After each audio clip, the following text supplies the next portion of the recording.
This is our VH1 era. From the Isle of Previously. Conspiracy theory. Doo-doo-doo. I'm on Sexy Watch. Goal Watch. Clone watch. Tyron. Read alert. Tyra 2 list. Double. Captions crunch. It's so nice to wear. You want to wear that top? My hair bill. Working models who are working. It's good, it's round. 24. The last break episode of Pod Lead'em. That's America's Next Top Podcast spelled backward. Next top podcast. Yeah. Got a break while we're still on top, baby. I'm one of your three hosts on vacation. Ooh, taking a break. I'm JW Krupp. I'm on a hiatus. Lex Facile Price. Smart. Mm-hmm. I don't even know where I am. Sabbatical. Oh, I love a Ooh. sabbatical. Or I'm OOO. I'm on a gap year. Ooh. I'm Hannah Jane Ginsburg. I was about to say Hannah Jane Gapsburg, and I don't like how that sounds. I love that you love doing that to my name. You have such a good name for puns. You truly. Lex has a great first name for puns. Yes. You have a great last name for puns. Put us together, we're unstoppable. It's almost like we've worked together as a show in multiple contexts. And this is our cycle by cycle new tradition of having just kind of a midway point to discuss what we've seen so far, discuss what we're looking forward to. And this is going to be an interesting one because also this is, the last cycle of Top Model proper unless Tyra brings it back. Always a possibility. I honestly think it'll happen. I don't know why. It's She's just gotten because we back into can't predict modeling. anything Tyra does. Unless it's going to be America's Next Top Child Ice Cream Chef.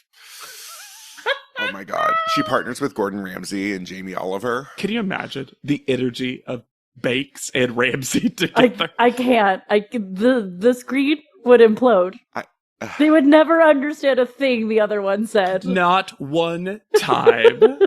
And they would get called in that loop of trying to agree with each other with Beautiful. their little, Fabulous. Feet. gorgeous. Gorgeous. Yes. La la. Perfect. Amazing. By the way, did you know? Gordon Ramsay, who doesn't know the meaning of "by the way," I love that it Julie ends Chen sentences. Moonves. I love that it ends sentences. My favorite thing about Gordon Ramsay, and I know I've said this on the podcast before, is trying to figure out the thought process behind how many fingers he's holding up. You have 10 minutes, he's holding up 8 fingers. I don't know why. Does he know? I really hope so. No, it's all that soccer ball to the head as a young child.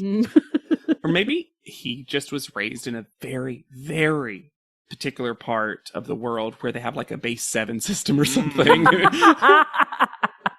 Like the last township in the world that does that. And you're like, oh. In Tyra news, Boop, boop, boop, boop, boop, boop, boop. I think it's important to know if you're unaware Mm. and you listen to our most recent bonus episode, the scoop shop gone. Pop up. It's been popped down. Almost gone. Well, now it's a pint shop, maybe. It's an outlet store for the ice cream that did not sell. Yep. And it was accompanied by a post that had a new and different ice cream song It sure did. that included the lyric that encouraged you to lick it up from the floor. It sure did. I listened back to that song more than I should have. And I think she might have been referencing the physical location of the store being the basement. Oh. Oh. Fine. Which is not something you would ever know As unless our you've been there. as our East Coast correspondent, I want to believe you. But she could also just be talking about licking ice cream off the floor. Both are equally possible. Y'all, that post was so garbage. What the fuck was she wearing? One of her eyes is closed Yes. for a full 20 seconds. Well, it's 3 a.m. and she's half tired. But she's wearing like an oversized slicker Mm-hmm. made of the worst fabric. Uh-huh. Do you think that Tyra sometimes just has photo shoots going on at all times just to have footage and images for future post and then just chooses at random? No, I think she makes Mama Carolyn and her child. do these things. They never look professional. I will say that's something that she and Gordon have in common. Because I just got into Hell's Kitchen, but I've watched so much of it because this is what happens to me. Yeah. This is just how I am. And sometimes I'm like, do Gordon Ramsay's children go to their therapists and talk about how they were forced to have milestone events in the Hell's Kitchen restaurant? And hate it. They are never happy to be there. They always tell him that his taste is wrong. Yeah, they're embarrassed. Part. They are absolutely embarrassed by him, which is good for him. It's nice to see it on the show. And my husband met them when we were in LA. My husband was working at a steak place as a host, and they came in quite a bit. And he's like super pleasant, very nice family. I've never actually heard anything negative about Gordon Ramsay from anyone I know that's met or worked with him. Yeah. It's actually all just an act. Like the most literal character to real person translation.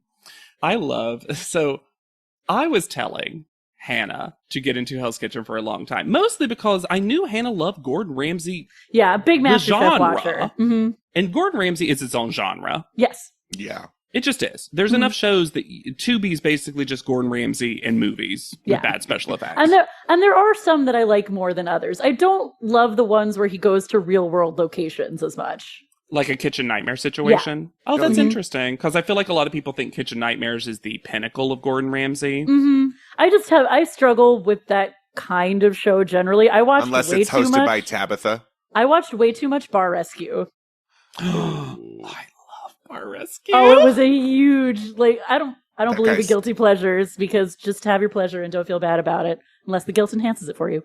But there was one summer when my two best friends and I were just constantly watching Bar Rescue, and it made me feel both terrible and amazing. He's such a horrible person. Oh, he's terrible. The thing I loved about Bar Rescue, though, is that these were clearly actual bars. Like you came in and you're like, oh, they can barely film in here because it's a dump. And then my favorite part of every Bar Rescue is that they get a full makeover, and 9 times out of 10, it's a makeover that has nothing to do with the area or the personality of the bar owners. And they'll be and they revert. And now you have a pirate bar. And you're like, it was the opposite. Why? There was the legendary pirate bar in Silver Spring. Right. Because I think I watched this episode when I still lived in DC, and it was just for 10 friends who loved being pirates together, and it was really pretty wholesome. It was retirement people. Yes. And then John Taffer came in and literally turned it into the corporate bar. That was its name, and it was supposed to bring in the after-work DC crowd. And they went But you've lost your 10 regulars. Yeah. Well, they went back 2 weeks later, and it looked exactly the same as when he came in. It just was fully the pirate bar again. Hilarious. Oh, goodness. But I love that you're into Hell's Kitchen now because, A, you've got a lot of seasons. Oh, so many. The change of dropping the shitty, fantastic opening. I miss the original theme songs, for sure. When Gordon decided he needed a cool theme song, it was a bummer. But here's the thing. I'm going to argue based on everything I know about Gordon Ramsay. He wanted to keep those theme songs, and this was someone else's decision. When he was Gulliver in Gulliver's Travel. I just love that it's always them, the contestants beating up each other, or but it's never it's rarely fighting. It's more like whoopsie doodles. Well, the Gladiator one, they were trying to kill each other. Yes.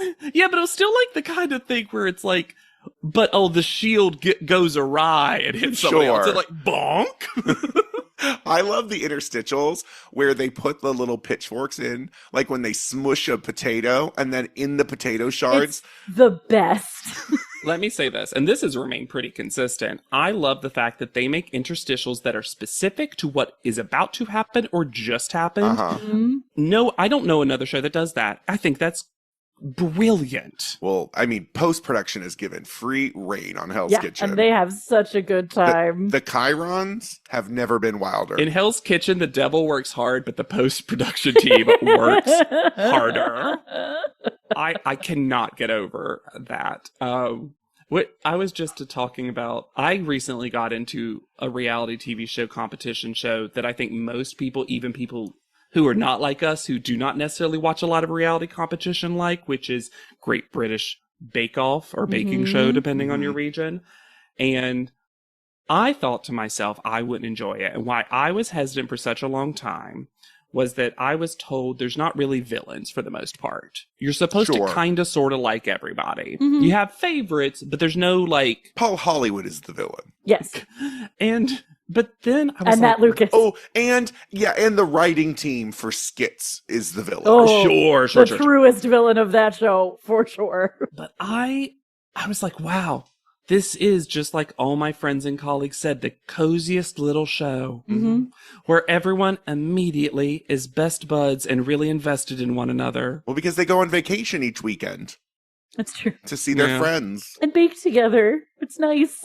There's so much downtime. I also love the technical challenge. Yes.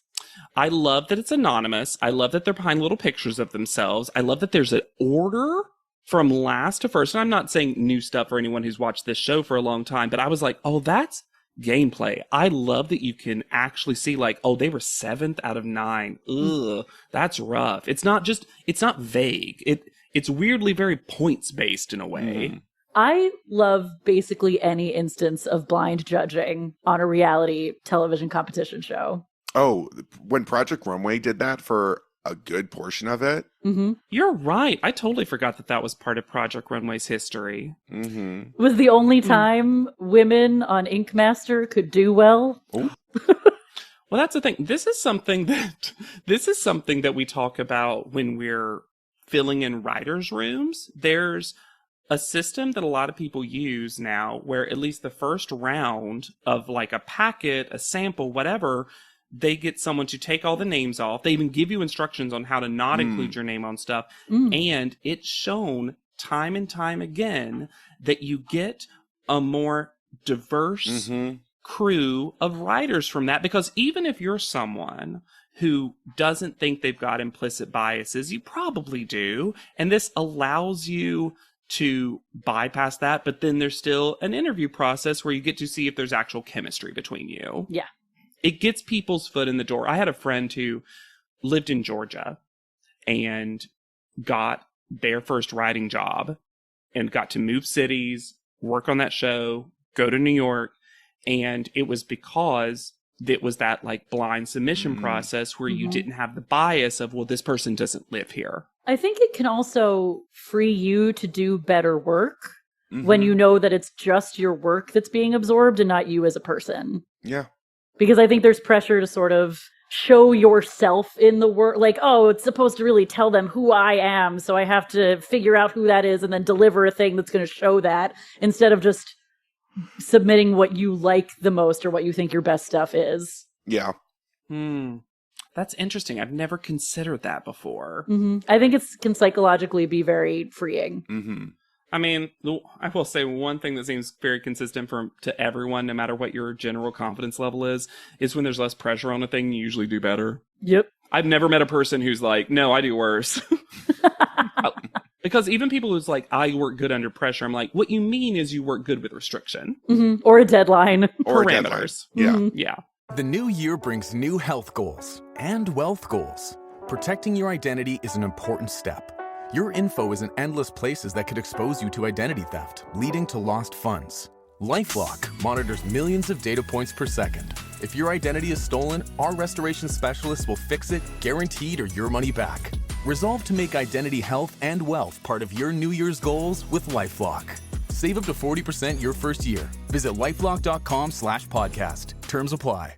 I had that dream again. My small business needs to hire, but I don't use LinkedIn, and I hire an energy vampire. But also they're a literal vampire.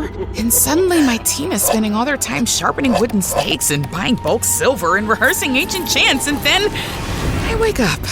Don't let hiring nightmares ruin your dreams. LinkedIn Jobs' new AI assistant takes insights from over 1 billion professionals to create a short list of the best fits for you. Post your job for free at linkedin.com/quality. Start hiring today with LinkedIn.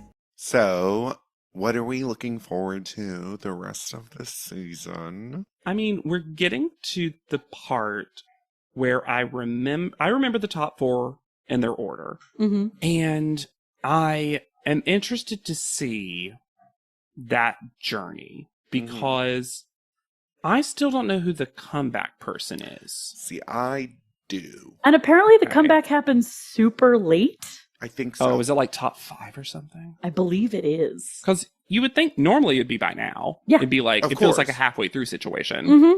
And we've sent plenty of good models home at this point. The only thing I remember is that I know in the comeback, there's a big plastic ball runway. Oh, God. Another one?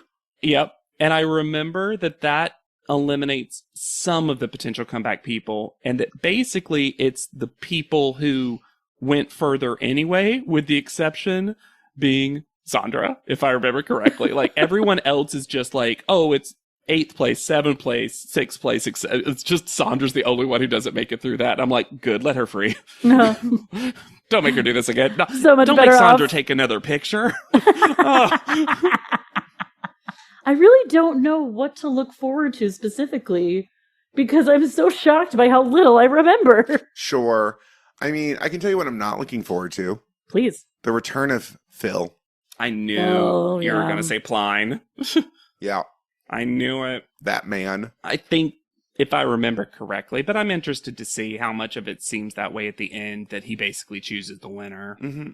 Really? Or basically chooses who's not the winner. Yes. Oh, God. Yeah, that's more in line. I don't like the sound of that at all. Yeah. You know what I'm interested in, too, is this app. Yeah, when is the app challenge? Those are the two big questions. Are we going to get the app Robe? challenge and are we going to get the bathrobe Tyra mail? Watch it be one and the same, somehow. Tyra You comes out in the a Tyra bathrobe. avatar in the bathroom.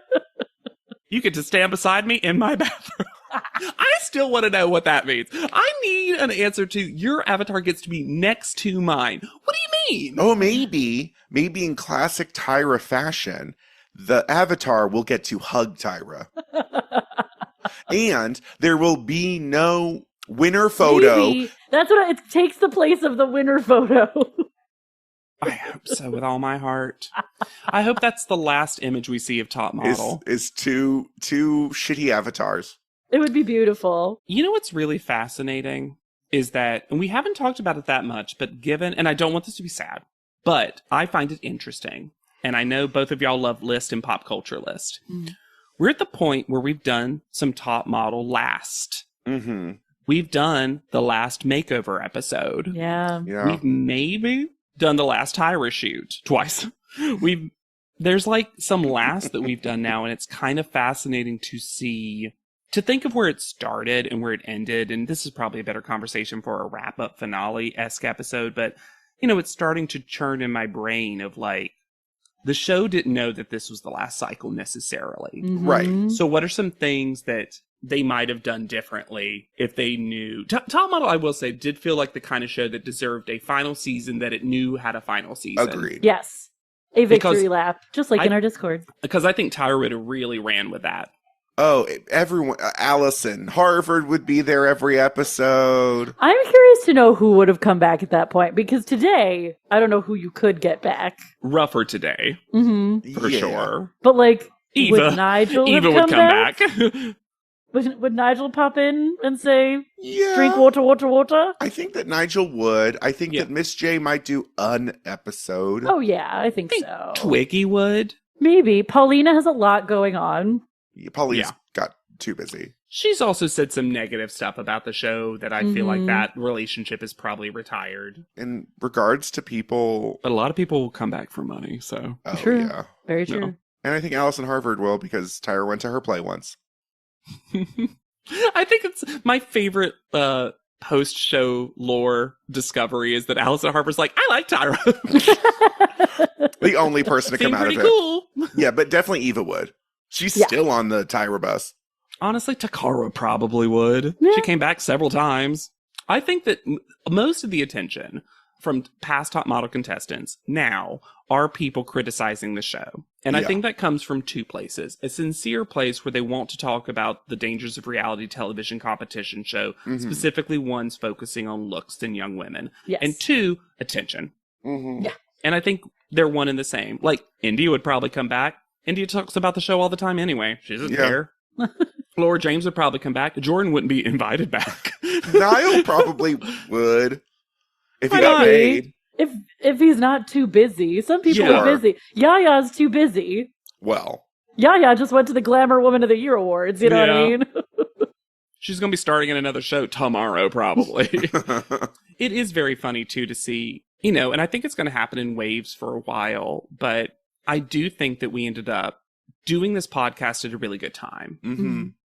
You know, we ended up doing this podcast, obviously, Mr. J's book, Smize Cream. We had a lot of fun stuff with that, but also the show got discussed again. Yes. Yeah. And it got discussed in a new light, similar to the coverage that we're giving.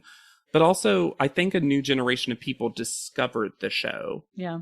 I'm curious. A lot of older comedians love to say that you couldn't make things that used to get made anymore, that you would immediately get canceled, blah, blah, blah, blah, blah. I'm curious to know if because we haven't had a televised modeling competition since Top Model ended, right? Not in the US. Well, we have a Netflix one that's called like Supermodel Me. Oh, interesting. And it got some of the same kind of criticism that Top Model used to get back in the day. And I was like, oh, maybe this is just what modeling competition shows are. I think it's called Supermodel Me. Let me look it up real quick. Because I'm curious to know if there is a way to have a show like this non-toxically, or if that's just not a thing you could do. I mean, I don't think you can do that with Tyra. No. But maybe. Yeah, Supermodel Me is currently on. It is specifically for aspiring models of Asian heritage and is presented by Cindy Bishop, a Thai model and former host of Asia's Next Top Model. Oh, so is it American Asian? Or is it an American produced show? Or is it just Netflix produced? Because Netflix is all into like Korea. Like they are pulling so much content. It looks like the shooting location is currently Singapore. Mm-hmm. So doing a very quick look at all this stuff, so I could be wrong about it. But it might have just been optioned by exactly. But it's interesting because there still is Germany's Next Top Model, right? Like international versions of this show still exist. Yeah. So I think you could. It would be kind of interesting to try to watch somebody else make this show. Yeah, it's interesting because I think in some ways our problem with Next Top Model was never actually just the fact that it was a modeling competition. No. Right. It was the fact that a lot of the discussions were poorly handled. Yes. And that it's a fever dream through the brain of Tyra Banks. Exactly. But I think if I could take my mind back, I think at the time, some of that stuff was wow, we started the conversation. Yes. Like, I remember, I could be so wrong, but I remember Cycle 10 Whitney's win being heralded as like a step forward. Yeah. And now it's easy to look back and also watch Whitney on the show and say, like, maybe not. But also at the same time, like, I think Top Model, I want to say this just like Psycho 9 Bianca style, where no one can argue with me because I just said it and asked you not to argue with me. Can I say something and not be wrong? We don't want to hear you comment about this. We don't want it in a review, and we don't want it in the Discord. No, please. Stick to Mae West. No, but I think that the good of Top Model is that they did, even when it was wrongly executed, try to push some stuff. Yeah. And it's very easy now to look back at that and be like, good intention, bad execution. But I do wonder if at the time we were just like, good intention, mostly good execution. Because we didn't know, because they were kind of the first. Yeah. I also think this... got milk out aside. Yeah. Which I think even at the time, people were like, No. Unfortunately for the show, we have realized that you need money to do it. Yes. Because when you don't, it starts feeling hokey pokey non-professional. And then all the stars and fissures and grossness start seeping through, and you're starting to see the cracks. Do you know what I mean? Whereas if there's money, there's usually like professionalism. I was just about to ask, like, can you have professionalism if you are not paying a person of a certain caliber to be there? And obviously, that's interesting. Creeps and stuff will always get through. Oh, at every level. At every level. But we have seen when this show doesn't have money, it doesn't work really as much. Well, I do have affection for those early seasons and that, especially the first season when it was like super kind of fly on the wall, folding table, folding chairs. But they didn't have the money to begin with, so they made it work through connections. Mm-hmm. As soon as they had money, they no longer and then they didn't have money. Yeah. They had burned those bridges, didn't have the same connections, and had no money. Mm-hmm. I think part of the fun of the show, too, from a contestant perspective, is the glamour of it. Yeah. So if you want to be able to do some photo shoots and some fashion shows that are legitimately impressive. Especially when you have cell phone cameras at the quality that you have them now, you have to have some sort of buy-in of why this is useful. And a big part of that is the people you can have, of course, to work with. That's why, even though I think he's a perfectly fine photographer, the Eric Asla seasons are rough because they don't get to meet anyone interesting. Yeah. It's so funny. And we've sort of talked about this because of the Rita season, but like Tyra is the reason why a lot of the show doesn't work. Mm-hmm. But also without Tyra, you don't really have a show. And I don't think there are many people who have achieved the level of success that she has who are interested in doing something like this. Yeah. Yeah, I mean, I'll always give it to Tyra, whether intentional or unintentional. And I think it's a combo of both. Mm-hmm. She knows how to make TV individual moments happen. Yeah. Sometimes I can't tell if it's because it's just that natural Tyra Banks that's oozing out every time she's on screen, or if she's like, I know what'll get people talking. Well, it's so funny because in this way, Gordon Ramsay is her analog. Like, he achieved that level of success in his profession and still to translate into this massive television success because he's also just really good at making TV, it turns out. Yeah. It's funny because I do think a lot of people that are at her success level want to be seen in a certain light. Mm-hmm. I think Tyra is legitimately a goofball. And she just doesn't care. Mm-hmm. That's I would certainly describe Tyra as unbothered by most things because she is she Teflon. fails in our face all the time. Yeah, and I think she would rather be loved for doing her weird ice cream than respected for other things. Mm-hmm. I almost wonder, and we keep joking about it, if her return to modeling, which is seemingly happening this year, oh yeah, is going to inspire another season. Like, I don't think that's outside the realm of possibility. I don't think so either. Because I'm back and Top Model's back. Na na na na na na. And JW Crump probably. JW Crump LLC has promised no additional. Watch it drop the day we drop our last episode. Then she's listening. She is listening. If that happens, Tyra is Hulu Twink. Zip. This is the perfect way to end this episode. Hannah Jane Ginsburg and I were both post-liked by Smize Cream. Uh-huh. Smize and Dream. Smize and Dream. Mm-hmm. My post was from December. Mine was my most recent post. And JW's wasn't. Got nothing. So it's not like, oh, they're going through to see who follows and just liking a post from everyone. Mm-hmm. Or their most recent post. They're like, we don't have to have Crump in our back pocket anymore. He's going away. Which is a shame because your name makes a delicious ice cream flavor the most easily. Oh, yeah. Mm-hmm. Well, basil. I could have basil in mine. True. The JWT and crumpets flavor. I mean, come on. Hannah Jam Ginsburg. Ooh. I can't wait to have an ice cream flavor with soggy crumpet chunks in it. They'll be toasted. It'll take a while for them to get soggy. Here's a fun idea. If you and your pod lead personality was to inspire a Smize surprise, not the flavor, just the truffle thing, what do you think it would be? Like pulling from the show or pulling from myself? Yourself. Okay. That can be inspired by what maybe our audience knows about us a little bit. Oh, I already know what mine would be called. Dough, I guess. And it's slightly sour. Tart, let's say. Yeah. Oh, or it has like Sour Patch Kid wrapping. Ooh. You know what mine is? Dough? My God. Yes.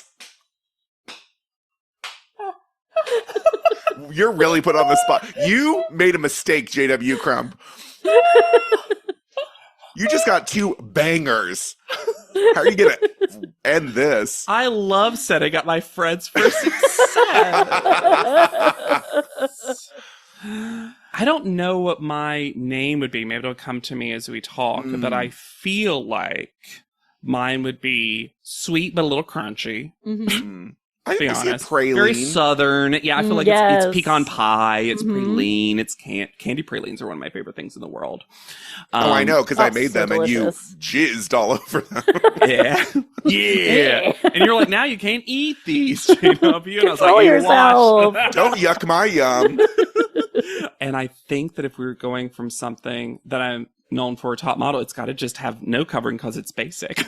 It's a model basic of a Smy's surprise. Yeah. It's Smy's basic. That's what I would have. Basic. Yeah. And I would love it. And everyone would always be like, this is better than I remember. JW Crunch. JW Crunch. That's great. We all have to collectively make a captions crunch one that's just, and it's always spelled wrong. Yeah. It's woman : captions crunch. It's got a flavor in it that wasn't listed on the board. Of course it's going to be spelled wrong. We heard from Hannah Jane that they have no copy editor. That's very true. Mm-hmm. But if you think we're always spelled right. Yeah.